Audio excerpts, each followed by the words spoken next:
Assalamualaikum warahmatullahi wabarakatuh. Perkenalkan, nama saya Yuditya Senorita dengan NIM 2004341 dari kelas 2A PGSD yang menempuh pendidikan di Universitas Pendidikan Indonesia, Kampus Serang dengan prodi atau jurusan Pendidikan Guru Sekolah Dasar. Saya sendiri sekarang sudah semester 3. Nah, tujuan dibuatnya video ini adalah untuk memenuhi tugas praktek simulasi pembelajaran di kelas SD dengan saya sebagai gurunya, mata kuliah pembelajaran PKN di SD dengan dosen pengampu Bapak Dr. Andes Darmawan MPD. Baik, selanjutnya silahkan disimak video yang sudah saya buat. Terima kasih. Assalamualaikum warahmatullahi wabarakatuh. Bagaimana kabarnya anak-anak hari ini? Sehat semua ya? Oke, sekarang coba dibuka kameranya. Itu ibu masih ngeliat, masih ada nih yang belum nyalain kameranya. Kan ibu pengen ngeliat wajah tampan dan cantik dari anak-anak ibu. Ayo cepat dibuka, biar ibu bisa ngeliat, biar kita bisa saling kenal, saling ingat. Oke? Nah, kan kalau kayak gini kelihatan cantik gantengnya anak-anak ibu. Pinter deh, ibu kasih 2 jempol. Oke, nggak kerasa ya kalian udah kelas 4 nih sekarang. Gimana kemarin liburannya? Enak? Seru? Wah, hebat. Coba ibu mau tanya, kemarin kalian liburan kemana aja sih? Ibu pengen tahu nih. Oh, ada yang ke rumah nenek di Bogor. Wah, seru ya pasti. Pasti kalian ketemu sama semua saudara-saudara kan? Mantap deh pokoknya anak-anak ibu. Oke. Nah, sebelum kita mulai nih pelajaran kita hari ini, biar kalian pada semangat, biar nggak pada ngantuk nih ya, ibu mau kasih kalian contoh tepuk semangat. Oke? Liatin ibu ya, nanti kita nyanyi sama-sama, oke? Tepuk semangat, semangat.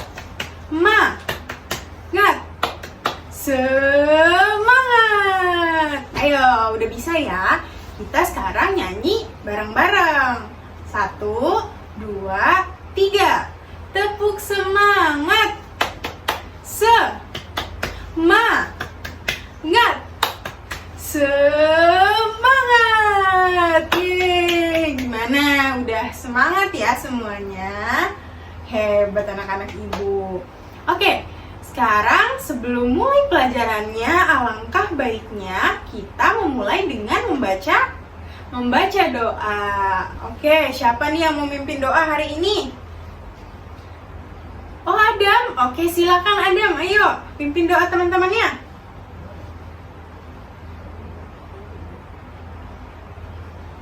Amin. Alhamdulillah, pinter semua anak-anak ibu. Nah, karena Adam sudah berani nih ya, kita harus hargai nih keberanian Adam. Kita kasih tepuk apresiasi yuk. Gimana sih Bu tepuk apresiasi? Nah, ibu kasih contoh ya. Apresiasi. Wow, keren. Wow, keren. Gampang kan? Ayo coba kita apresiasi Adam. Apresiasi. Wow, keren. Wow, keren. Yeay, pinter anak-anak ibu, mantap. Nah, karena dari tadi kita udah tepuk semangat, udah berdoa, udah apresiasi teman kita yang berani. Sekarang ibu mau absen dulu nih, sambil ibu mau memperkenalkan, mau mengenal kalian lagi gitu, biar ibu nggak lupa nih. Kan siapa tahu habis liburan ibu lupa lagi. Oke, kalau ibu panggil namanya, kalian open mic terus jawab ya. Oke, yang pertama Adam. Oke, Adam ada. Yang kedua Azza. Oke, Azza ada. Caca ada. Dodo. Oke, Dodo ada. Oke, kayaknya anak-anak ibu hampir semuanya hadir ya. Cuman sepertinya Belinda nggak hadir ya. Tadi orang tuanya menelpon ibu, katanya Belinda sedang sakit. Kita doakan ya supaya Belinda bisa cepat sembuh, bisa balik belajar bareng-bareng kita lagi, oke? Pinter anak-anak ibu, kita harus baik-baik sama teman, harus saling mendoakan, harus saling mendukung, oke? Pintar, ini ya. Nah, oke, sekarang kita masuk ke pembelajaran ya. Tadi kan udah nih kita asik-asik, udah tepuk semangat segala macam. Harusnya kalian semua bisa semangat lagi buat belajar. Pintar. Oke, siapa yang masih ingat kemarin kita sudah belajar tentang apa? Di pembelajaran pertama tuh, di buku tema kita, tema 1. Iya benar, tentang pawai budaya. Iya, kita masih mempelajari tentang persatuan dan kesatuan dalam keberagaman budaya di Indonesia. Yap, kita lanjut ke pembelajaran kedua sekarang. Ada di halaman ke-17. Ibu bacakan ya. Menyaksikan pawai budaya membuat Edo semakin kagum akan keberagaman budaya di Indonesia. Lalu, inginkah kamu mengetahui keberagaman budaya Indonesia lainnya? Ayo kita cari tahu bersama. Nah, di bawah tuh ada di Ayo Mengamati. Coba ibu mau tanya, di situ ada gambar apa aja sih? Iya benar, ada rumah adat, ada tari khas daerah, lalu ada pakaian adat. Pintar. Nah, lalu di sini ada temukan sebanyak-banyaknya bangun datar yang ada pada gambar di atas. Nah, di sini coba siapa yang tahu di situ ada bangun datar apa aja? Iya, ada trapesium, betul, ada segitiga. Nah, sekarang di baliknya ada apakah segi banyak itu? Nah, apa tuh segi banyak? Nah, di sana ada contoh. Berikut adalah contoh segi banyak. Nah, di sana ada gambar persegi panjang, ada gambar tanda panah, lalu ada gambar seperti segitiga namun tidak terpisah, menyatu gitu. Lalu di situ ada juga contoh yang bukan segi banyak, ada lingkaran, lalu ada garis namun tidak menyatu, alias atau tidak berhubungan atau dia terpotong gitu. Nah di situ ada apakah segi banyak adalah kurva tertutup? Ada yang bisa jawab? Iya betul, segi banyak adalah kurva tertutup seperti yang ada di contohnya ya, di contoh segi banyak itu kan itu kurva tertutup, maksudnya garisnya itu ketemu dengan garis lain, jadi saling bersambungan, tidak terputus gitu. Lalu apakah sisi segi banyak adalah garis lurus? Iya benar, biasanya atau emang segi banyak itu merupakan garis-garis lurus yang saling menyatu atau bersambungan. Nah, yang terakhir, apa itu segi banyak? Di sini ada tuh kesimpulannya. Segi banyak adalah kurva tertutup yang dibatasi oleh garis. Ya, benar. Nah, lalu berdasarkan bangun datar yang kamu temukan pada gambar pawai budaya tadi, kalian bisa masukkan segi banyaknya ada apa aja, lalu yang bukan segi banyaknya itu ada apa aja. Boleh kalian gambar atau jika kalian tahu namanya, kalian bisa tulis di situ ya. Nanti bisa dikumpulkan. Oke, kita lanjut lagi. Nah, tahukah kamu bahwa sarang lebah juga terdiri atas segi banyak? Wah, ada yang tahu nggak nih sarang lebah kayak gimana? Ya, sarang lebah itu yang memiliki bangun datar segi 5 ya, dia menghasilkan madu di sana sarangnya. Sungguh menakjubkan bahwa Tuhan menciptakan sarang lebah yang tersusun dari sekumpulan bentuk segi 6. Maaf, tadi ibu salah, harusnya segi 6 ya. Ahli matematika meneliti bahwa bentuk segi enam adalah bentuk geometris yang paling sesuai untuk memanfaatkan setiap bagian secara maksimum. Seandainya sarang lebah dibangun dengan bentuk lain, akan banyak bagian yang tidak terpakai. Madu yang dapat disimpan akan lebih sedikit dan lebih sedikit pula lebah yang mendapat manfaatnya. Nah, setelah kalian udah belajar nih tentang segi banyak dan bukan segi banyak, kalian bisa nih isi diagram di sini ya. Kalian cari di internet, kalau susah ya nanti bisa dikumpulkan di WhatsApp grup kita, oke? Oke, selanjutnya nih, keberagaman budaya Indonesia itu sangat indah.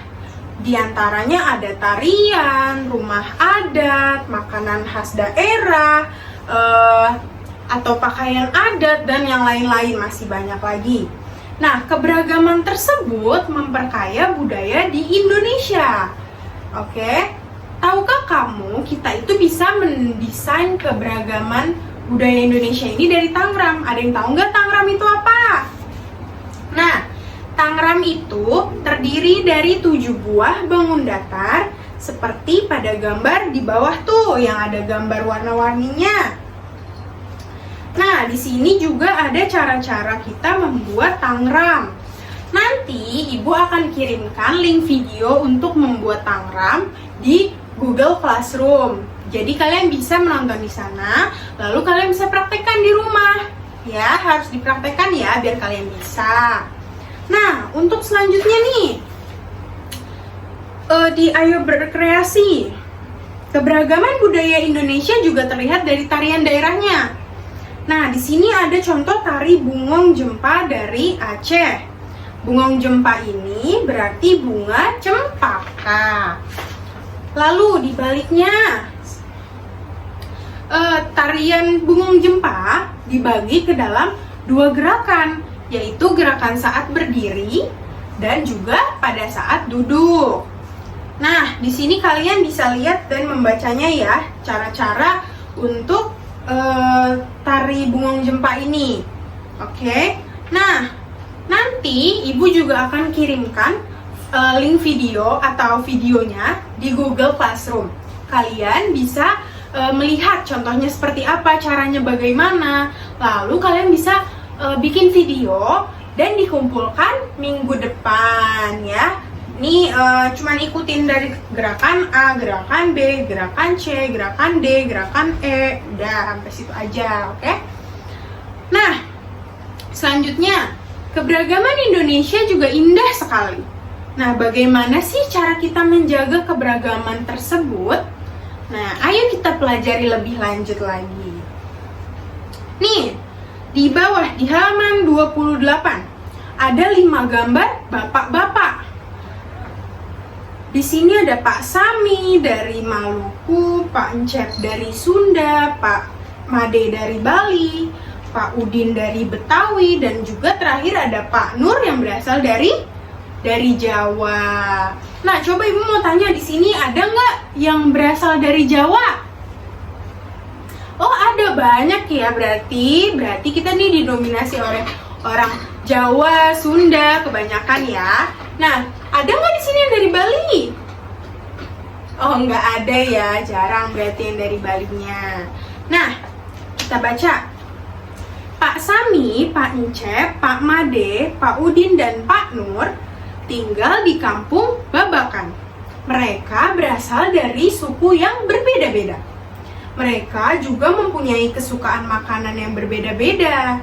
Makanan kesukaan mereka adalah makanan khas daerahnya sendiri.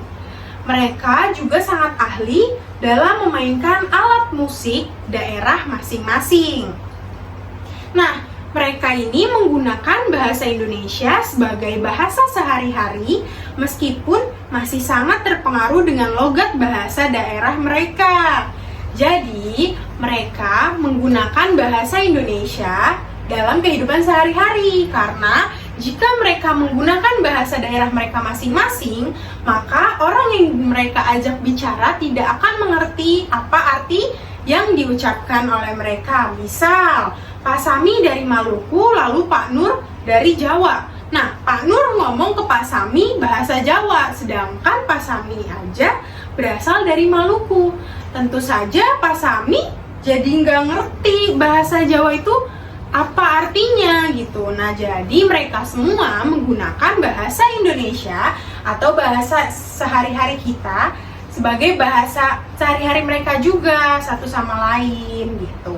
Kecuali misal Pak Sami dengan keluarganya, nah mereka bisa belajar maksud ibu ngomong bahasa Maluku gitu. Begitupun dengan bapak-bapak yang lain ini gitu. Nah, di halaman 29 nih, di sebelahnya kalian lihat ada tabel kan? Ya. Nah, di sini kita harus mengidentifikasi keberagaman dari mereka, oke? Nah, di identifikasi ini ada asalnya, ada bahasanya, ada makanannya, ada alat musik, pakaian daerah, tarian, dan juga kebiasaannya. Nah, di sini Pak Sami, kita bahas Pak Sami dulu deh. Pak Sami berasal dari mana anak-anak? Iya, Pak Sami berasal dari Maluku. Kita tulis ya, nanti kalian tulis di buku kalian masing-masing, oke? Dari Maluku, pintar. Lalu bahasa yang digunakan Pak Sami biasanya bahasa daerah, namun bisa juga menggunakan bahasa Indonesia di kehidupan sehari-harinya. Nah, bahasa daerah Maluku sendiri itu adalah bahasa Maluku atau biasa juga disebut bahasa Ahfuru. Ya, Ahfuru. Lalu makanannya dari Maluku itu ada bubur sagu dan sambal colo-colo. Ya, sambal colo-colo. Nanti kalian bisa deh ngeliat di internet ya kayak gimana tuh sambal colo-colo dan bubur sagu. Lalu selanjutnya ada alat musik. Alat musiknya ini ada tahuri. Ya, salah satunya ada tahuri. Nanti kalian bisa cari tahu lagi.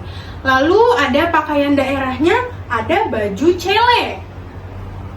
Terus tarian daerahnya ada tari lenso. Tari lenso, ya kalian nanti bisa cari tahu, oke? Nah, kebiasaan orang Maluku ini atau kebiasaan Pak Sami itu adalah murah senyum dan suka bercanda atau biasa kita sebutnya itu ramah gitu, ramah tamah terhadap orang lain. Nah, selanjutnya ada Pak Encep. Pak Encep berasal dari mana? Iya betul, berasal dari Sunda. Nah, Pak Encep juga menggunakan bahasa Sunda dan bahasa Indonesia dalam kehidupan sehari-harinya. Logat Sundanya tetap ada, namun mereka tetap, Bapak Encep ini tetap menggunakan bahasa Indonesia. Nah, makanan khas Sunda itu ada nasi timbel dan juga ada dodol Garut. Ya, terus alat musiknya itu ada kecapi. Terus kalian bisa cari tahu lagi yang lain, banyak alat musik dari Sunda sendiri. Lalu pakaian daerahnya itu biasanya orang Sunda tuh memakai kebaya untuk yang wanita. Lalu untuk yang pria biasanya menggunakan baju kayak baju koko biasa atau kemeja biasa gitu. Nah, lalu tariannya dia tuh identik dengan tarian jaipong dan juga tarian topeng. Lalu kebiasaannya orang Sunda ini terkenal lembut. Jadi mereka tuh sopan, murah senyum, suka bercanda juga, tahu bercengkrama. Nah, selanjutnya itu ada Pak Made. Coba Pak Made dari mana? Ya, Pak Made berasal dari Bali. Nah, bahasa yang digunakan Pak Made ini juga bahasa Bali, logatnya. Mungkin kalau sama keluarganya Pak Made bisa menggunakan bahasa Bali. Tapi untuk kehidupan sehari-harinya dalam bertetangga atau kehidupan di lingkungan rumahnya menggunakan bahasa Indonesia. Nah, untuk makanannya, makanan khas Bali itu ada apa? Gak ada yang tahu ya. Nah, makanan khas Bali itu ada ayam betutu. Ya, terus alat musiknya ada ceng-ceng Bali. Terus pakaian daerahnya ada payas agung namanya. Nanti kalian bisa searching ya. Tariannya ada tari kecak dan tari janger. Oke, ditulis ya. Nah, kebiasaannya gini, orang Bali itu memiliki kebiasaan atau tradisi di lingkungan mereka atau di tempat tinggal mereka di Bali itu adalah ngaben. Ngaben itu pembakaran mayat. Jadi jika ada orang yang meninggal, di sana itu dibakar mayatnya, lalu abunya disimpan di suatu tempat atau bisa juga dihanyutkan di laut seperti itu. Itu menurut kepercayaan mereka, itu tradisi mereka. Nah, di sini Bu juga mau tekankan, kita dalam bermasyarakat atau berbangsa tidak boleh saling membeda-bedakan atau mengejek satu sama lain, apalagi mengejek suku, bangsa, agama, atau warna kulit gitu ya, atau tradisi mereka. Oh, kamu mah aneh kayak gitu, itu nggak boleh. Kita semua hidup di Indonesia ini memiliki keberagaman yang sangat banyak ya, sangat beragam di Indonesia. Apalagi Indonesia sendiri memiliki 34 provinsi, banyak kan. Nah, jadi pasti masing-masing orang memiliki ciri-cirinya sendiri, memiliki budayanya sendiri. Nah, berbeda-beda satu sama lain. Oke, selanjutnya untuk Pak Udin dan Pak Nur, kalian bisa isi sendiri ya nanti di rumah. Kalian bisa searching di Google gitu ya. Oke, ya nanti dikumpulkan ke Ibu ya. Nah, mereka adalah contoh keberagaman masyarakat Indonesia. Meskipun mereka dari suku yang berbeda-beda, mereka hidup berdampingan dengan baik. Nah, kalian ingin tahu nggak cerita tentang mereka tuh yang berdampingan dengan baik gitu, dengan rukun? Oke, nih Ibu bacain. Siap menghadapi musim hujan. Musim hujan hampir tiba. Warga desa Kampung Babakan berdiskusi untuk melakukan kerja bakti. Mereka berencana membersihkan selokan. Mereka sepakat ketika selokan bersih, warga tidak akan kebanjiran. Nah, jadi selokan itu adalah got atau saluran air ya yang ada di depan rumah gitu biasanya ya, di pinggir-pinggir jalan. Nah, jika selokan itu bersih, maka air akan ngalir dengan lancar, tidak akan mengganggu jalannya air, karena kalau ada sampah itu bisa menyebabkan banjir. Oke, lanjut ya. Pagi itu semua warga terlihat sangat bersemangat membersihkan selokan. Nah, Pak Sami dan Pak Udin sibuk mengambil sampah yang ada di dalam selokan. Lalu Pak Made dan Pak Udin memastikan saluran selokan itu lancar jalannya. Pak Made dan Pak Udin memastikan saluran selokan lancar. Lalu Pak Nur mengambil sampah-sampah dan meletakkannya di gerobak sampah. Setelah acara kerja bakti selesai, warga berkumpul untuk menikmati teh hangat dan pisang goreng. Enak ya. Nah, makanan tersebut dimasak oleh warga ibu-ibu. Mereka senang karena selokan desa mereka itu sudah bersih. Kini mereka siap menghadapi musim hujan dan tidak takut kebanjiran. Nah, mereka ini bergotong royong, kerjasama nih, agar mereka itu terbebas dari banjir. Betul. Mereka ini hidup rukun ya. Mereka walaupun berbeda-beda suku, agama, bahasa atau ras yang lain-lainnya, tapi mereka hidup di lingkungan yang sama, di satu lingkungan yang sama. Nah, jadi mereka itu harus saling menghargai, harus saling membantu, harus saling tolong-menolong. Nah, lalu selanjutnya ada 5 pertanyaan nih. Apa yang dilakukan warga desa Kampung Babakan? Ada yang bisa jawab nggak? Iya, mereka melakukan kerja bakti membersihkan selokan. Lalu yang kedua itu, mengapa mereka melakukan kerja bakti? Nah, mereka melakukan kerja bakti itu untuk mempersiapkan menghadapi musim hujan agar lingkungan rumah mereka atau desa mereka tidak kebanjiran. Oke, selanjutnya, Apakah warga desa mempunyai sikap mengutamakan persatuan dan kesatuan? Iya, mereka pasti memiliki. Nah, coba jelaskan. Oke, mereka itu kan berasal dari berbagai daerah, tetapi mereka tetap bersatu, bekerja sama, gotong royong untuk membersihkan lingkungan mereka. Nah, itu merupakan sikap mengutamakan persatuan dan kesatuan. Walaupun mereka berbeda-beda, namun mereka tetap satu. Oke? Tetap saling bantu gitu. Nah, apa sih manfaat sikap mengutamakan persatuan dan kesatuan bagi warga Kampung Babakan? Nah, mereka bekerja sama. Jadi pekerjaan mereka itu terasa ringan, cepat selesai gitu ya. Karena ada persatuan dan kesatuan, nah jadi di situ terciptanya kerukunan. Ya, jadi mereka itu jadi rukun hidupnya, maksudnya tidak bertengkar gitu. Nah, lalu yang terakhir nih, apa yang akan terjadi jika warga tidak mempunyai sikap mengutamakan persatuan dan kesatuan? Coba ada yang bisa jawab nggak? Ya, lingkungan mereka jadi kotor, lalu bisa kebanjiran saat musim hujan, lalu jadi tidak ada kerukunan dalam diri mereka masing-masing gitu. Jadi sering bertengkar, mengejek, dan hal-hal tidak terpuji lainnya. Itu tidak boleh ya. Nah, Indonesia memiliki keberagaman suku, bangsa, sosial, dan budaya gitu ya.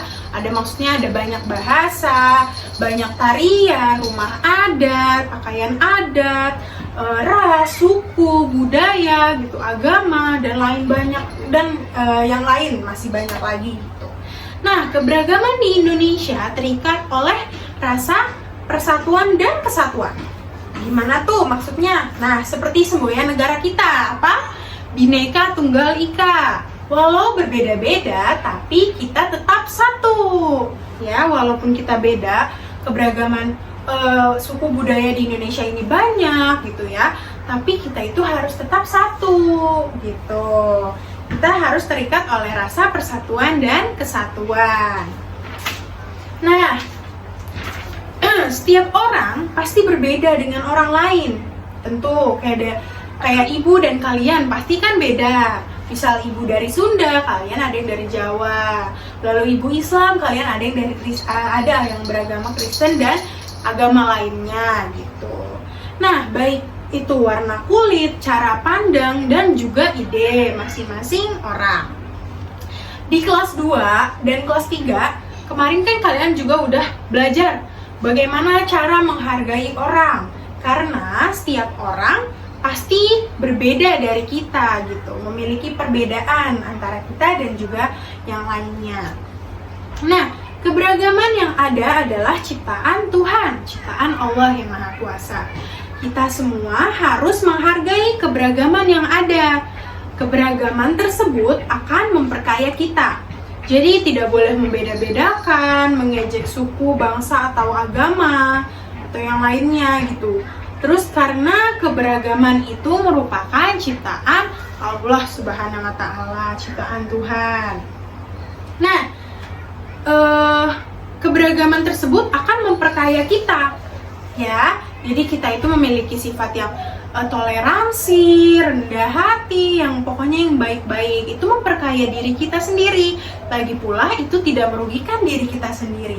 Dengan hidup saling menghargai, kita akan hidup rukun, tentram, dan tenang. Hidup kita tidak gelisah, tidak seperti kesal gitu ya. Jadi kayak saling menjaga satu sama lain walau kita berbeda-beda gitu ya. Nah, ibu juga mau tekankan nih di sini, misal kalian satu antara yang lainnya itu memiliki perbedaan agama atau memiliki perbedaan warna kulit, kalian tidak boleh mengejek ya. Awas ya kalau ibu tahu kalian ada yang berantem atau bermusuhan karena mengejek satu sama lain. Itu tidak boleh. Kita hidup di Indonesia dengan keberagaman yang banyak banget di Indonesia. Itu kita harus tetap menyatu. Harus ada persatuan dan kesatuan agar hidup kita juga tentram, damai, rukun satu sama lain. Bukankah seperti itu enak? Ya, jadi tidak boleh nih kalau ada temennya yang misal beda warna kulitnya dengan kita, ih kamu mah hitam gitu ya, kamu tuh dari mana kok kayak hitam-hitam kayak gitu. Itu nggak boleh ya teman anak-anak ibu yang cantik dan ganteng. Kita itu semua merupakan ciptaan Tuhan. Nah, kita harus mensyukuri segala yang Tuhan berikan kepada kita gitu dalam hidup ini. Segala sesuatu yang ada pada diri kita, lingkungan kita, maupun apapun yang ada di kehidupan kita harus kita syukuri, oke? Belajar bersyukur, tidak boleh mengeluh dan yang lainnya. Oke, sekarang ibu mau tanya, karena kita udah belajar dari tadi nih, udah sekitar setengah jam ya. Kita kan satu jam pelajaran aja nih, udah mau setengah jam ternyata. Ibu mau tanya, dari tadi kita tuh belajar tentang apa aja sih? Ada yang bisa jawab nggak? Iya, boleh dijawab. Ini apa namanya, Caca? Iya, dari tadi kita belajar tentang keberagaman yang ada di Indonesia. Iya betul, saling menghargai dalam kehidupan berbangsa dan bernegara. Pintar anak-anak ibu, berarti sudah ngerti ya. Oke, karena ini jamnya sudah mau selesai, ibu mau mengingatkan untuk tugas-tugas yang sudah tadi ibu sebutkan nanti akan ibu kirim di Google Classroom. Kalian bisa cek di sana ya, bisa minta bantuan orang tua, tapi lebih baik kalian mengerjakan terlebih dahulu sendiri gitu ya. Jangan apa-apa ke mama, apa-apa ke ayah, harus berusaha dulu sendiri. Kalau udah tidak bisa, baru minta bantuan ke orang tua. Agar kalian juga berpikir kritis, agar anak-anak ibu tuh pinter gitu ya. Ya, oke, nanti jangan lupa dikumpulkan ya tugas-tugasnya. Yang tadi juga tuh yang tulis menulis, nanti difoto, dikirim ke grup kelas kita, oke? Ibu tunggu ya. Nah, karena pelajaran kita hari ini sudah habis, tidak terasa, kita akan bertemu lagi besok ya, dengan pembelajaran ketiga kita. Jangan lupa ya, kalian di rumah harus jaga kesehatan karena sedang pandemi seperti ini. Kalian harus menjaga kesehatan, kebersihan, selalu memakai masker jika keluar rumah, lalu sering mencuci tangan ya. Lalu usahakan jangan sering-sering keluar rumah dulu ya. Jika tidak perlu, mending kalian di rumah nonton TV, belajar, atau main game. Kadang-kadang jangan terlalu sering main game, oke? Kalian nanti otaknya bisa terpengaruh oleh game yang menyebabkan kalian malas untuk belajar. Nah, itu nggak boleh ya anak-anak ibu. Oke, kayaknya anak-anak ibu ini tuh emang udah pada pinter-pinter ya, udah pada top banget ya. Dari tadi ibu menjelaskan, kalian memperhatikan, bisa menjawab. Anak-anak ibu pokoknya pinter banget. Ibu kasih 2 jempol, kasih apresiasi nggak ya? Kita kasih apresiasi untuk diri kita sendiri ya. Oke, apresiasi. Wow, keren. Wow, keren. Oke, mantap. Nah, karena tadi kita sudah memulai dengan doa, alangkah baiknya kita juga mengakhirinya dengan doa. Oke, kita mulai doa ya. Tangan ke depan, tangan ke atas, lipat ke depan, duduk dengan rapi.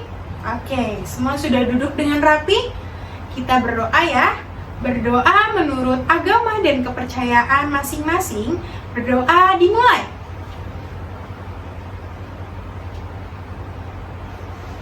Amin. Alhamdulillahirrahmanirrahim. Terima kasih banyak ya kalian sudah berusaha dengan keras dalam belajar. Jangan lupa selalu belajar di rumah ya. Jangan kebanyakan main. Karena anak-anak ibu tuh kan pinter, hebat-hebat pokoknya ya. Pinter. Oke, kalau gitu ibu pamit hari ini. Mohon maaf jika ada salah-salah kata atau kekurangan yang lain. Mohon dimaafkan sebesar-besarnya. Wassalamualaikum warahmatullahi wabarakatuh. Terima kasih banyak semuanya. Boleh keluar dari Google Meet kita dari Zoom ini. Terima kasih ya, sampai ketemu besok. Baik, demikian video yang sudah saya buat untuk memenuhi tugas pembelajaran PKN di SD. Mohon maaf jika ada salah-salah kata atau kekurangan dari diri saya, karena saya merupakan manusia yang tidak luput dari kesalahan. Kurang lebihnya saya mohon maaf. Wassalamualaikum warahmatullahi wabarakatuh.